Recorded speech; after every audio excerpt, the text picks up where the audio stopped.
Monsieur le Président. Effectivement, je vais vous présenter un outil de financement innovant qui s'appelle la Fondation AREAS pour Alliance for Renewable Energy Access and Sustainability. Donc cette plateforme, cette alliance que je vais vous décrire, en fait, a été développée pour répondre à la Méditerranée de projets qui étaient souhaités par le président de la République française et aussi s'inscrit dans le cadre des réflexions qui sont entamées par la France pour préparer la conférence sur le changement climatique qui aura lieu l'année prochaine, qui est donc la COP21. Alors pourquoi un tel outil? Donc très rapidement, vous connaissez très bien la Méditerranée. Vous savez qu'aujourd'hui, la demande actuelle, notamment dans tout ce qui est les besoins en infrastructure, que ce soit l'eau, l'énergie, le traitement des déchets, l'efficacité énergétique, est immense. D'une part parce que la population dans cette région du monde va fortement augmenter d'ici 2025, et d'autre part parce que la population est relativement jeune. Donc aujourd'hui, cette demande qui est en forte croissance, eh bien, on voit qu'il y a plusieurs réponses qui ont été apportées, notamment à travers de grands projets qui ont été particulièrement emblématiques. Alors moi qui, dans une vie antérieure, m'occupais du plan solaire méditerranéen, je pense évidemment à la grande centrale solaire qui a été réalisée au Maroc, c'est-à-dire à Ouarzazate ou Nour, eh bien on voit qu'il y a certainement d'autres réponses que l'on peut apporter, notamment à travers des projets de taille plus petite, que je situerais, je dirais, au niveau financier entre quelques millions d'euros jusqu'à 40-50 millions d'euros. Donc vous voyez que ce sont des projets de taille intermédiaire. Et par rapport à ces projets de taille intermédiaire, on voit qu'on se heurte à un certain nombre de contraintes, de difficultés, notamment parce que l'objectif, lorsqu'on fait des projets de cette taille, c'est d'en réaliser beaucoup, donc un grand nombre, ce qui complexifie considérablement, la gestion de ces projets. Deuxième chose, ces projets sont en général, la rentabilité de ces projets est relativement faible et on voit qu'en face de cette rentabilité relativement faible, on va se heurter en parallèle à des coûts de gestion, de structuration financière qui sont à peu près du même ordre de grandeur. Donc, ce qui fait que les investisseurs, les bailleurs sont peu enclins à se positionner sur ce type de projet parce que la rentabilité est difficile, parce que les montants des investissements sont faibles et parce que le nombre de projets à gérer est important.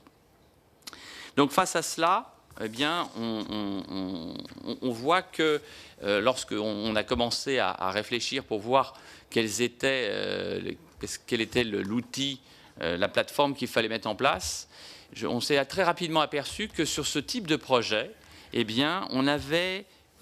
aussi des acteurs que l'on ne trouvait pas, qui n'intervenaient pas, qui n'étaient pas forcément intéressés dans les grands projets. Et je citerai très rapidement notamment des fondations, parce que je crois que sur ce type de projet, ces acteurs nouveaux que sont les fondations, les bailleurs aussi, multilatéraux et internationaux,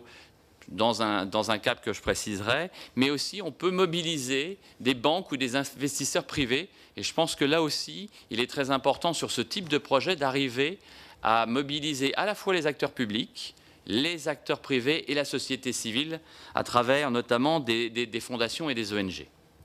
Alors comment faire? Donc l'objectif était de dire comment allons-nous réussir à diminuer les coûts de transaction et de gestion de ces projets pour justement avoir une rentabilité encore correcte. Comment faire travailler des acteurs en réseau? Parce que faire travailler des fondations, avec des bailleurs publics et des bailleurs, des investisseurs ou des banques privées, c'est quelque chose qui n'est pas du tout évident. Et troisième chose, comment mettre en place des outils de financement un peu innovants et qui permettent notamment aussi la mobilisation de la société civile et par exemple des diasporas. Donc on a réalisé, alors je ne sais pas si, alors attendez, comment ça marche? Voilà, superbe. En fait, on a réalisé un certain nombre d'études au niveau des services du Premier ministre et donc de la DIMED pour justement voir comment on pouvait réaliser un certain nombre, une plateforme de marché, une plateforme de crowdfunding, une plateforme de finance participative pour justement permettre le financement de tels projets, donc de taille intermédiaire, qui seraient réalisés dans les pays méditerranéens et qui pourraient, à travers cette plateforme, permettre la mobilisation de la diaspora, et je préfère dire des binationaux, notamment en France. Donc la réponse à toute cette... je n'ai pas le temps de décrire l'ensemble de ce dessin. Ce que vous devez noter, c'est que je me retrouve énormément par rapport à la présentation qui avait été faite sur eMedMed, parce qu'effectivement, finalement, notre réponse est sensiblement la même, qui consiste à dire si on veut réduire les coûts de gestion de ces projets, si on veut être capable de travailler en réseau avec des acteurs qui vont intervenir dans le financement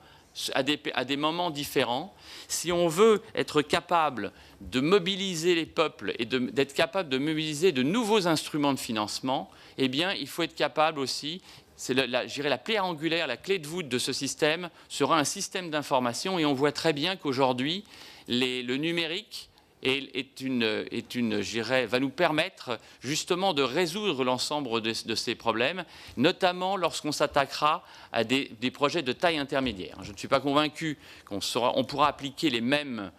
systèmes d'information, les mêmes processus et la même méthode sur des grands projets, mais par contre, nous sommes en train de réaliser l'ensemble des études donc, de faisabilité pour préparer la réalisation du démonstrateur qui permettra justement de réaliser cette plateforme de financement. Et sachez qu'on réalise l'ensemble de ces études avec le concours donc, de la délégation interministérielle à la Méditerranée, du secrétariat de Barcelone, de l'Union pour la Méditerranée, et de la Commission européenne.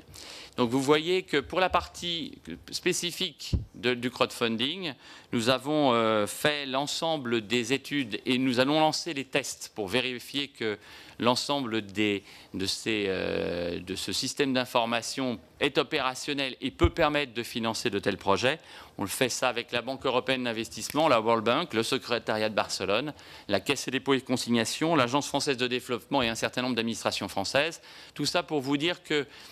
même si c'est un sujet un peu nouveau, qui semble un peu curieux, il ne faut pas oublier que les ressources de financement à partir de ce type de plateforme se chiffrent en centaines de millions d'euros, et au niveau mondial à plusieurs dizaines de milliards par an. Donc c'est quand même quelque chose qui peut être intéressant, qui n'est pas opérationnel immédiatement, mais qui dans les futures années sera vraiment un vecteur très intéressant pour financer des projets de cette taille. Pour terminer, au niveau du calendrier, nous allons lancer, nous allons finaliser l'ensemble des études de faisabilité, l'ensemble des cahiers des charges pour ces différents outils. D'ici, je dirais, fin du troisième trimestre de cette année, nous allons ensuite, en parallèle, lancer l'ensemble des phases de test pour arriver en début d'année 2015 au lancement opérationnel de cette plateforme qui sera de nouveau testée, ce qui nous permettra de déterminer son réel caractère opérationnel et ainsi l'inscrire ou non dans le cadre des discussions de la COP 21. Voilà, pour conclure, ce que vous devez noter, c'est que nous nous attachons à trouver une solution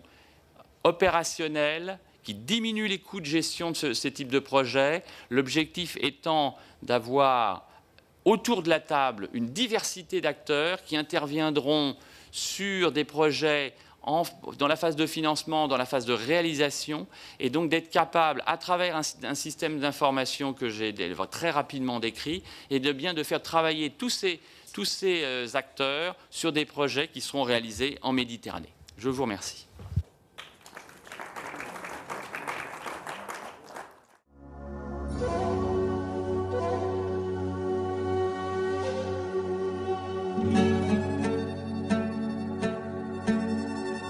you.